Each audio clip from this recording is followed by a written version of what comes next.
Okay. Well, hi, everyone. So when agents speak in different languages, you need to write custom code, glue code, adapters, and that doesn't really scale too well. And that's really the Tower of Babel problem. So NLIP is the universal handshake that makes seamless interoperability real. So if the agent speaks NLIP, it speaks to everything else that does. So think of NLIP as the HTTP of intent. And it follows a very similar approach of being minimal and neutral. So HTTP is a neutral, uniform way to transfer resources between heterogeneous clients and servers. And NLIP is a neutral, uniform way to transfer meaning or intent between heterogeneous agents and clients. So it came out of a working group of academia and industry, researchers and practitioners. And it was sponsored by the Enterprise Neurosystems Group and the AI Alliance. And it is now a ECMA standard, and TC56 is the technical committee that drove NLIP. And JavaScript was also standardized by the ECMA body. And some of the contribution organizations are on the right-hand side. Now, the AI-based software systems or agents are being deployed in a wide range of applications. So agents serve different functionalities and operated by different organizations. They must interoperate through a common communication protocol. So let's look at the left diagram. So a traditional protocol. So agent 1 speaks language A, agent 2 speaks language B, and what passes over the wire is language P. Now, in a traditional protocol, they all have to be the same. So A is equal to P is equal to B. And if there is any change in the schema or change in fields, it typically breaks. And that's really the hard-coded integrations, and that is tight coupling. And that creates issues with interoperability, version management.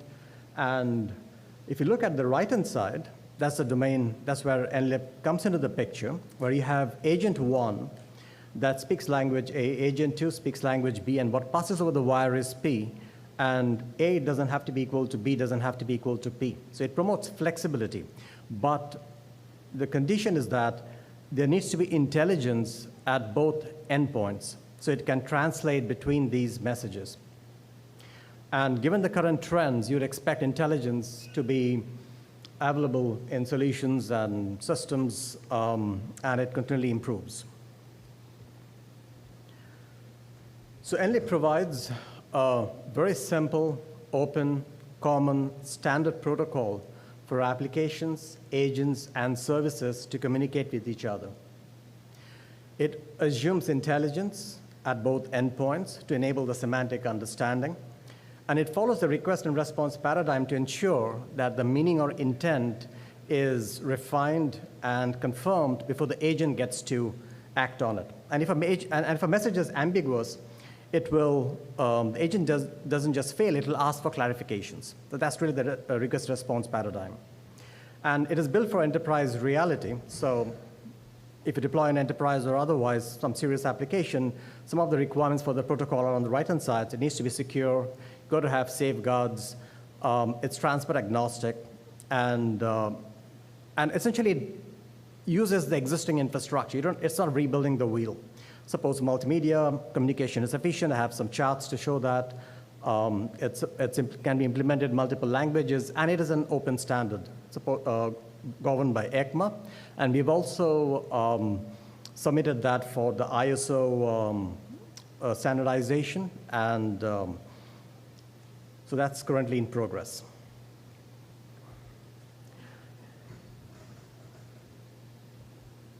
Great.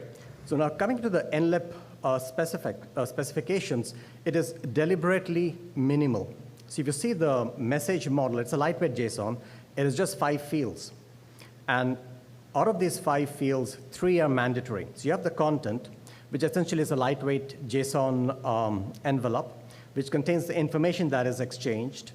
The format is, you specify, is it text, is it structured, is it binary, and then your subformat is essentially a refinement. If it's text, what language that text is in, and encoding for a binary content. And then there are two optional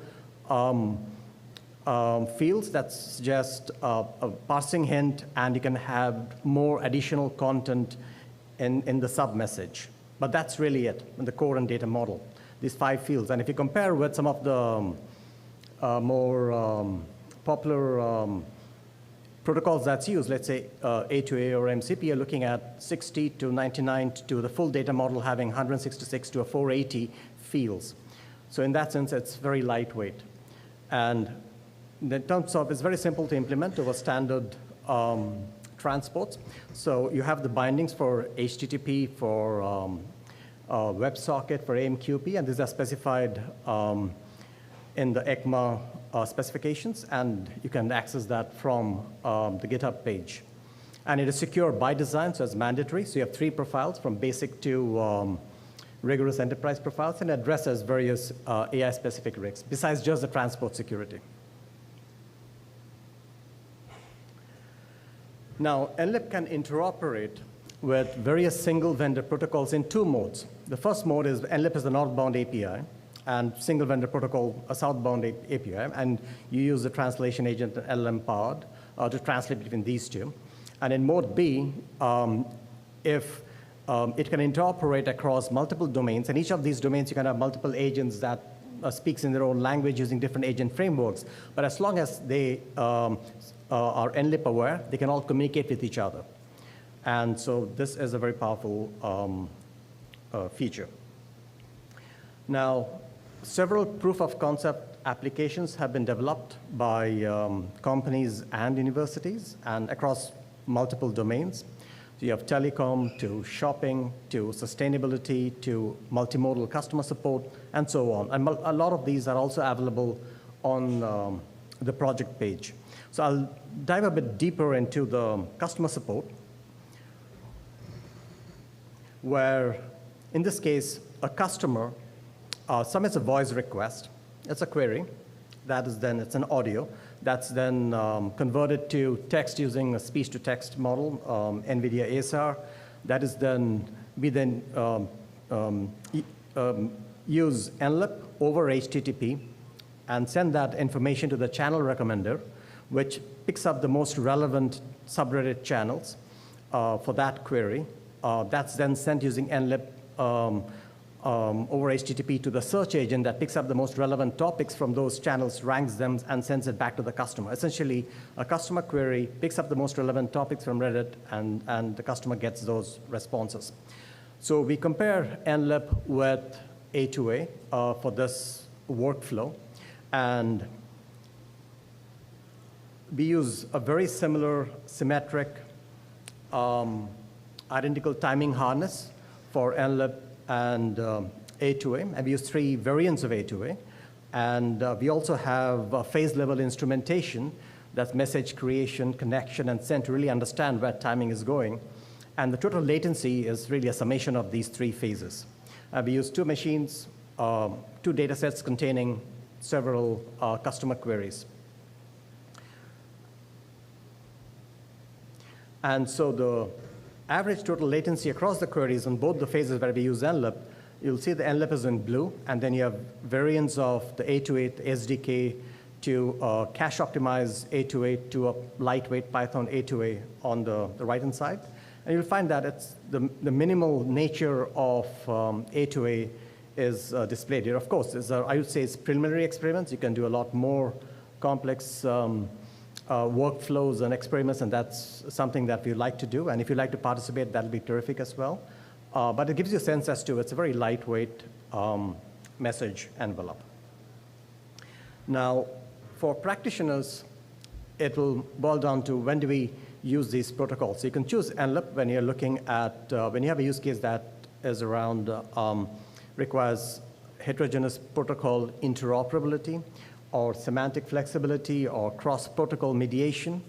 and choose A2A when you have governance and audit needs or task-centric or long-running workflows, strict schema enforcement, deterministic execution, and you can even choose a hybrid when you have mixed workloads, and NLIP at the coordination layer, and then A2A at the government layer. These are various guidance that we are working on based upon our experiments and evaluation. But the important thing here is that the protocol selection should be guided by the workload characteristics. Currently, we have several protocols, essentially long-tailor protocols. You have domain-centric protocols being introduced for payments and shopping and so on. So how do we work across these protocols and communicate in an interoperable manner? And that's where the NLIP fits in. So to summarize, it's a standard-based semantic protocol that connects clients to agents and bridges different agent protocols. It's simple, it's open, it's lightweight, it's neutral, and think of it as the HTTP of intent, and it is built for the intelligence era. And in preliminary experiments, we observed that it was efficient during message creation and transport. And for practitioners, you can choose NLIP based upon agent workload characteristics. Now, you'll find the details of NLIP on the project page. It has been integrated with AG2 framework as well. That's downloaded tens of thousands of times daily, probably 1 million in a month. So if you're interested in your feedback, of course, we always welcome that. It's a very active committee. We meet weekly and continue to develop this protocol. And if you have any use cases in mind, participate in evaluation or contribute to NLIP, we'd love to hear from you on that. So there are emails and other contact details on the project page. So with that, thank you very much.